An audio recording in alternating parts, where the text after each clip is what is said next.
Sugar കുറയ്ക്കാനായിട്ട് വർഷങ്ങളോളം മരുന്ന് കഴിച്ച് മടുത്തവരാണോ നിങ്ങൾ?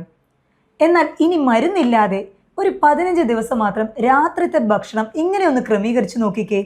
തീർച്ചയായിട്ടും നിങ്ങളുടെ ഷുഗർ ലെവൽ കുറയ്ക്കാനായിട്ട് സാധിക്കും. ഇത് doctor Jumana Haseen, doctor Jumana's homeo care, Vadakkanchery, Palakkad.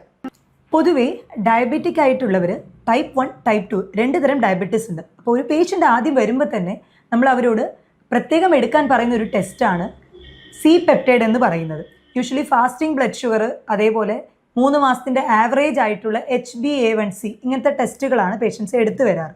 എന്നാൽ ഈ C-പെപ്റ്റൈഡ്, അതായത് പാങ്ക്രിയാസിൽ നിന്നും ചുരക്കുന്ന ഇൻസുലിൻ എത്രത്തോളം ഉണ്ട്, നാച്ചുറലായിട്ട് ചുരക്കുന്ന ഇൻസുലിൻ എത്രത്തോളം ഉണ്ട് എന്ന് നമ്മൾ ചെക്ക് ചെയ്തിട്ട് അതിനനുസരിച്ചായിരിക്കും നമ്മൾ ഇതിനെ ഡയറ്റ് വഴി മാറ്റാൻ പറ്റുമോ, അല്ലെങ്കിൽ മെഡിസിൻ വഴി ഇതിനെ ക്യൂർ ചെയ്യാൻ പറ്റുമോ, ലൈഫ് ലോങ് മെഡിസിൻ എടുക്കാതെ അവർക്ക് കൊണ്ടുപോകാൻ പറ്റുമോ എന്നുള്ളത് തീരുമാനിക്കുന്നത് ഈ C-പെപ്റ്റൈഡ് ടെസ്റ്റ് വെച്ചിട്ടാണ്. C-പെപ്റ്റൈഡ് പോസിറ്റീവ് ആണെങ്കിൽ തീർച്ചയായിട്ടും ഈ ഒരു ഡയറ്റ് പ്ലാനും അതേപോലെ തന്നെ നിങ്ങൾക്ക് മെഡിസിൻ ഇല്ലാതെ, ലൈഫ് ലോങ് മെഡിസിൻ ഇല്ലാതെ തന്നെ ഷുഗർ കൺട്രോളിൽ കൊണ്ടുവരാനായിട്ട് സാധിക്കും. പൊതുവെ പ്രമേഹമുള്ളവർക്ക് രാത്രിത്തെ ഭക്ഷണം സ്കിപ്പ് ചെയ്യരുത്. രാത്രിത്തെ അത്താഴം രാത്രി 7 മണി അല്ലെങ്കിൽ 8 മണിക്കുള്ളിൽ തന്നെ നേരത്തെ എടുക്കാനായിട്ട് ശ്രദ്ധിക്കുക. അതിൻ്റെ ഒരു കാലറി എന്ന് പറയുന്നത് 300 മുതൽ 350 കിലോ കാലറി, അത്രയ്ക്കും ലൈറ്റ് ആയിട്ടുള്ളൊരു അത്താഴമാണ് ഷുഗർ പേഷ്യൻസ്, പ്രമേഹമുള്ളവർ എടുക്കേണ്ടത്. അതിൽ തന്നെ കാർബ്സ്, അന്നജം കുറച്ചുകൊണ്ട് കൂടുതലായിട്ടും പ്രോട്ടീനും അതേപോലെ ഞാരടങ്ങിയ ഭക്ഷണങ്ങൾ, ഫൈബർ കണ്ടൻറ്റ് കൂടുതലായിട്ടും എന്നാൽ അന്നജം വളരെ കുറവായിട്ടുമുള്ള അത്രയ്ക്കും കിലോ കാലറീസിലാണ് 300 മുതൽ 350 കിലോ കാലറി ഒതുങ്ങുന്ന ഭക്ഷണമാണ് രാത്രി സ്ഥിരമായിട്ട് കഴിക്കേണ്ടത്. ഷുഗർ കുറയ്ക്കാനായിട്ടെന്ന് പറഞ്ഞ് പലരും കാർബ്സ്, അതായത് അന്നജം കംപ്ലീറ്റ് ആയിട്ട് നിർത്തും. ഒരിക്കലും അങ്ങനെ ചെയ്യരുത്. കാരണം നമ്മുടെ ബ്രെയിനിൻ്റെ ആക്ടിവിറ്റിക്ക് തീർച്ചയായിട്ടും ഈ അന്നജം, നമ്മുടെ ഗ്ലൂക്കോസ് ഉണ്ടായാൽ മാത്രമേ പറ്റുകയുള്ളൂ. എന്നാൽ അതിൻ്റെ ലെവല് നമ്മൾ കുറയ്ക്കണം. കാർബിൻ്റെ ഇൻടേക്ക് കുറച്ചിട്ട് പ്രോട്ടീൻ്റെ അംശം കുറച്ച് കൂട്ടുക, അതേപോലെ ഫൈബർ അടങ്ങിയ ഭക്ഷണങ്ങളും കൂടെ കൂട്ടുകയാണെങ്കിൽ തീർച്ചയായിട്ടും 15 ദിവസത്തിനുള്ളിൽ നമുക്ക് നമ്മുടെ ഷുഗർ ലെവലിൽ കൺട്രോളിൽ കൊണ്ടുവരാനായിട്ട് സാധിക്കും. അപ്പോൾ അതിന് വേണ്ടിയിട്ട് കംപ്ലീറ്റ് ഷുഗർ ഒഴിവാക്കുക എന്നുള്ളൊരു ഓപ്ഷൻ വിടാം.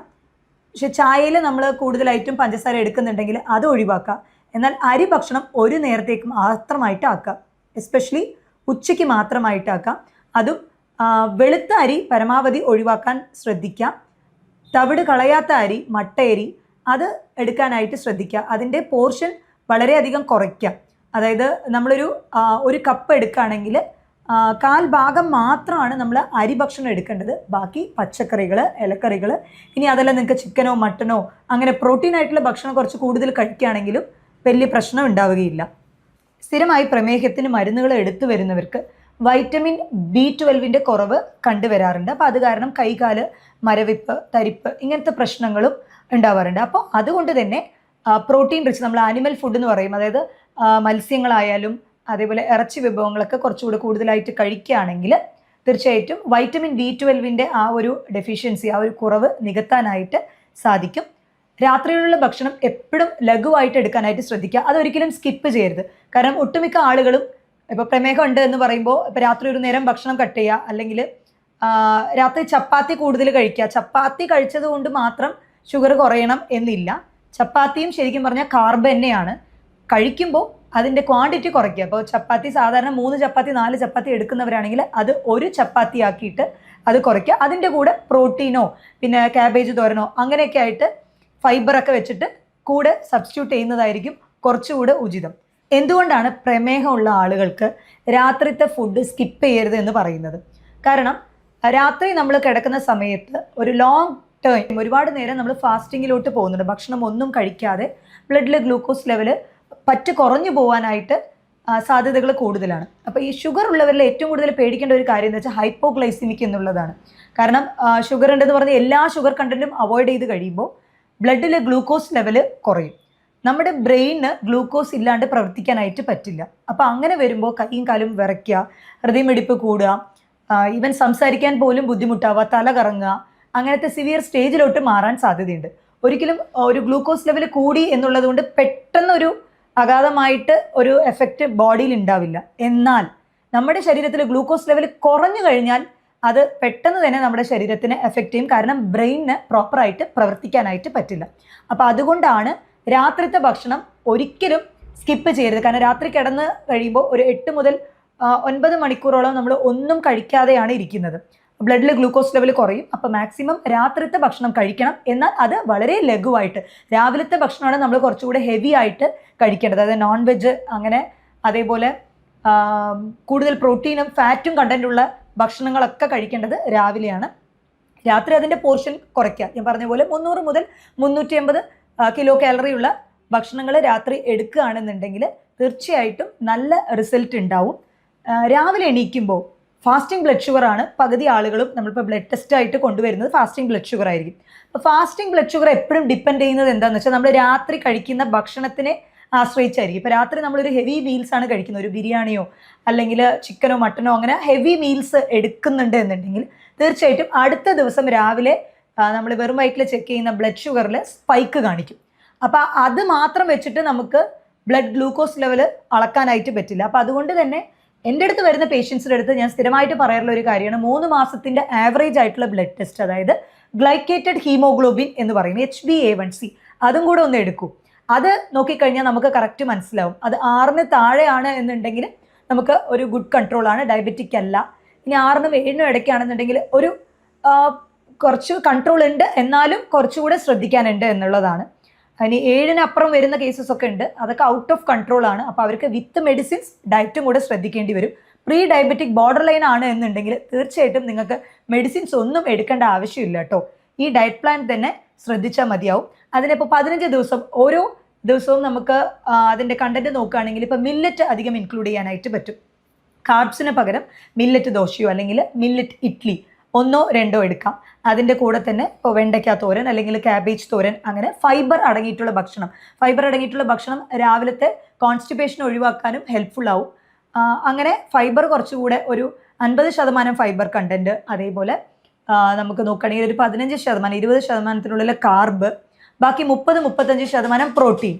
ഈ പ്രോട്ടീൻ എന്ന് പറയുമ്പോൾ നമ്മൾ പയറുവർഗ്ഗങ്ങൾ എടുക്കാം, അതല്ല ചിക്കനോ മട്ടനോ ഒക്കെ എടുക്കാം. പക്ഷേ എടുക്കുന്നതിൻ്റെ ക്വാണ്ടിറ്റി കുറയ്ക്കണം എന്ന് മാത്രം. ചിക്കനിൽ തന്നെ ഓരോന്നിലും, ചിക്കൻ്റെ ഓരോ പാർട്സിലും അതിൻ്റേതായ കാലറീസ് ഡിഫറെൻ്റ് ആണ്. കാരണം ഇപ്പോൾ നമ്മൾ നോക്കിക്കഴിഞ്ഞാൽ ചിക്കൻ്റെ ബ്രസ്റ്റ് നോക്കിക്കഴിയുകയാണെങ്കിൽ അതിൽ പ്രോട്ടീൻ കുറച്ചുകൂടെ കൂടുതലും ഫാറ്റ് കണ്ടൻറ്റ് കുറവുമാണ്.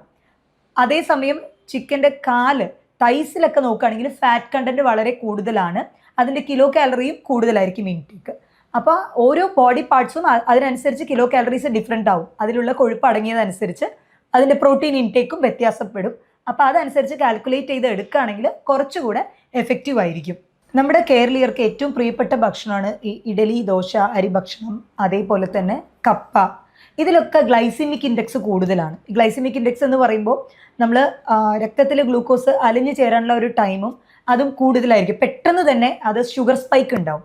അപ്പോൾ അങ്ങനത്തെ ഭക്ഷണങ്ങൾ രാത്രി പരമാവധി കഴിക്കുന്നത് ഒഴിവാക്കുക. അതുപോലെ വെജിറ്റബിൾസ് എടുക്കാമെന്ന് ഞാൻ പറഞ്ഞു. അപ്പോൾ ഈ വെജിറ്റബിൾസിലെ പൊട്ടേറ്റോ, ഉരുളക്കിഴങ്ങ് ഒരിക്കലും കണക്കിൽ വരില്ല. കാരണം ഉരുളക്കിഴങ്ങ് ഹൈലി റിച്ച് ഇൻ കാർബ്സ്, അതിന് ഗ്ലൈസിമിക് ഇൻഡെക്സും കൂടുതലാണ്, കാർബിൻ്റെ അന്നജം അതിൽ വളരെയധികം കൂടുതലാണ്. അപ്പോൾ അത് രാത്രി പരമാവധി ഒഴിവാക്കാനായിട്ട് ശ്രദ്ധിക്കുക.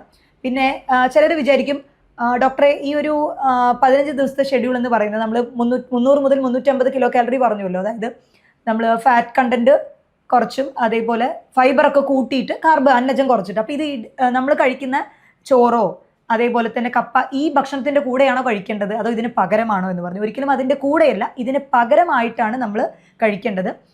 ഇപ്പോൾ ഷുഗർ കുറയ്ക്കണമെന്ന് ആഗ്രഹിക്കുന്നവർ ഈ അന്നജം അല്ലെങ്കിൽ നമ്മൾ ഈ അരി ഭക്ഷണം ഒരു നേരത്തേക്ക് മാത്രമായിട്ട് ഒതുക്കുക. പുട്ട് അങ്ങനത്തെ ആയിട്ട് ഇപ്പോൾ രാവിലെ എടുക്കുന്നുണ്ട് എന്നുണ്ടെങ്കിൽ ഉച്ചയ്ക്ക് അത് എടുക്കരുത്.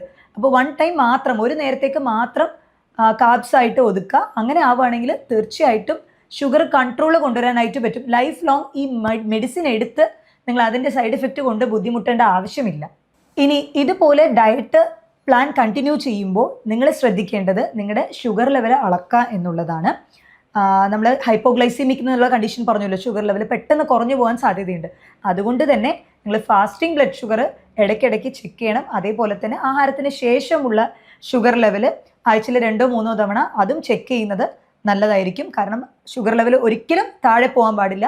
ഇൻ കേസ് നിങ്ങൾക്ക് അങ്ങനത്തെ ലക്ഷണങ്ങളുണ്ട്, തലകറക്കം, ഭയങ്കര ക്ഷീണം അനുഭവപ്പെടുക, സംസാരിക്കാൻ തന്നെ നാവ് കുഴയുക, ഇങ്ങനത്തെ ബുദ്ധിമുട്ടുകൾ ഉണ്ട് എന്നുണ്ടെങ്കിൽ പെട്ടെന്ന് തന്നെ ഒരു വീറ്റ് ബിസ്ക്കറ്റോ അങ്ങനെ ജ്യൂസോ അങ്ങനെ ചെറിയ ലെവലിൽ ഷുഗർ സ്പൈക്കിന് വേണ്ടി കുടിച്ചു കഴിഞ്ഞാൽ അതിനെ പെട്ടെന്ന് റിവേഴ്സ് ചെയ്യാനായിട്ട് പറ്റും. ഈ ഹൈപ്പോഗ്ലൈസിമിക്ക് അപ്പോഴത്തേക്ക് മാറ്റാനായിട്ട് പറ്റും. മറ്റൊരു ഹെൽത്ത് ടോപ്പിക്കുമായിട്ട് വീണ്ടും കാണാം. ഇത് doctor Jumana Haseen, doctor Jumana homeo care, Palakkad Vadakkanchery.